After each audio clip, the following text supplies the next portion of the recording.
Anyone who has been in the Bitcoin space for any amount of time knows that having full control over your own Bitcoin is extremely important, especially after the fall of major crypto exchanges like FTX. That's why so many people, myself included, think that self-custody is so important when storing your cryptocurrencies, and it's also why I'm a massive fan of hardware wallets. I've been using hardware wallets like the Ledger Nano X for years now, but today I want to talk about a lesser known hardware wallet, the Keystone Pro. And for full transparency, I do want to say that I was given a free Keystone Pro, but all opinions are my own, and I do also have a couple of criticisms to give to the wallet. But overall, I do really like it, and if I didn't, I wouldn't make a video on it. The Keystone Pro at first glance may look a lot more like a phone rather than a hardware wallet. This isn't by accident. Most hardware wallets have pretty unique designs. They usually look more like thumb drives or some little gadget. In some ways that can be good, but they often take a bit of getting used to when initially getting started with them. The Keystone Pro is a lot more straightforward. It uses a touchscreen to control and feels extremely similar to using a phone. However, it's a bit smaller than your average phone, so it would be easy to throw in your pocket and carry around. It also comes with tons of features that you would see on a cell phone, like a fingerprint scanner, which can be used to unlock the device and sign transactions. It also has a camera that can be used to easily scan QR codes, which is how the Keystone wallet signs transactions. The Keystone's 4-inch touchscreen also makes it easy to display QR codes, so you can use your phone to scan your wallet address or send out the confirmed transaction. It also supports just about any cryptocurrency you could want it to. Their site claims that they support over 5,500 coins and tokens, so if you're looking to use a hardware wallet to store any of the major cryptocurrencies, you should be good there. They also have the entire list on their website if you want to check that out. Keystone hardware wallets are also directly integrated with several major wallets. If you want, you can just use the companion app created by Keystone. It has everything you need to get started. However, you may already be using another wallet like MetaMask. If that's the case, then you can always pair your Keystone with another wallet, as long as it's supported, of course. You also may want to use a wallet like MetaMask if you're into decentralized finance, because those sorts of wallets offer a lot of those features that could be really important to you if you're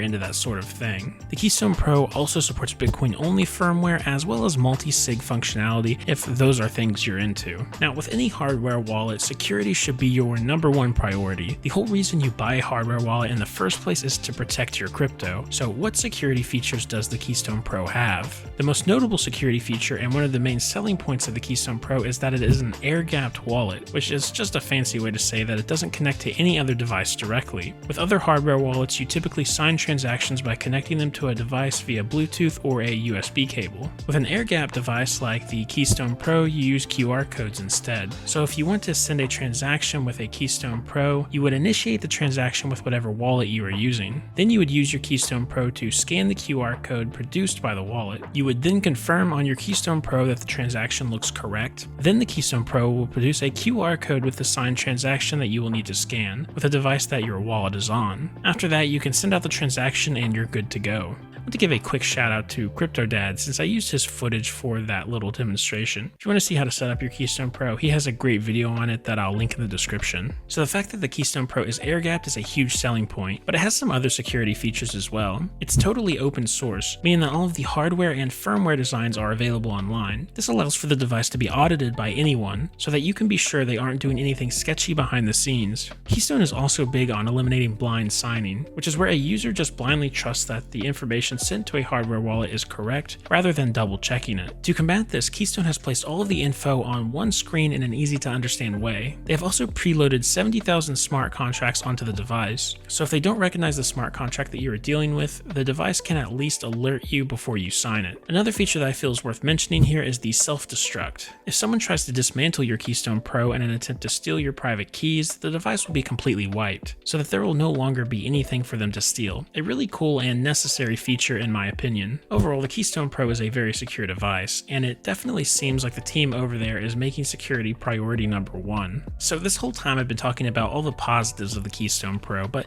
let's talk about a few things I wasn't really impressed with. The first thing is the touchscreen. It looks great and it functions really well. My problem with it is that it seems like it would break very easily. Just like with a phone without a screen protector, one decent drop and I'm assuming it would crack. They do sell a pouch on their website to hold your Keystone Pro in, which is nice. Personally, I would probably prefer a screen protector, but regardless, if you're going to be carrying this thing with you places, you definitely need something to protect the screen. The other problem I had was with the MicroSD card slot. On the side of the device, you have a slot for a MicroSD card. This card will be used to update the device, which is something you 100% need to do because it will make your device more secure and give you any additional features that Keystone comes out with. My first problem is that I wish they would just include a MicroSD card with the device, because you do have to buy it separately, which is a little annoying, but not the biggest deal. My other issue is that it is extremely hard to get the SD card in and out of the device, which could be by design to make sure it can't just easily come out. Either way, it's not a big deal, since you won't be removing the MicroSD card every day, but just some honest nitpicks I have about the device. Overall, I still really like it. Now, if you've stuck around to this part of the video, then you might be interested in actually buying the Keystone Pro. So let's go over the differences between the two versions of this hardware wallet. The Pro is the more premium version, while the Essential is just the Essentials. The Essential does not have a fingerprint scanner, the self-destruct mechanism that I mentioned earlier, or a rechargeable battery. The Pro comes with both a rechargeable battery pack and a pack that requires 4 AAA batteries. The Essential only comes with the AAA battery pack. Besides those few differences, they are identical. As for price, the Essential comes in at $119, while the Pro comes in at $169, which are both pretty good prices in my opinion, considering what you are getting with these devices. If you are interested in picking one up, you can use the link in the description to head over to the Keystone website and check them out. They also have a lot more info over there if you really want to get into the weeds and see absolutely every detail about the company and the hardware wallets. If you like this video, why not check out my video on the 5 essential things everyone should know about Bitcoin.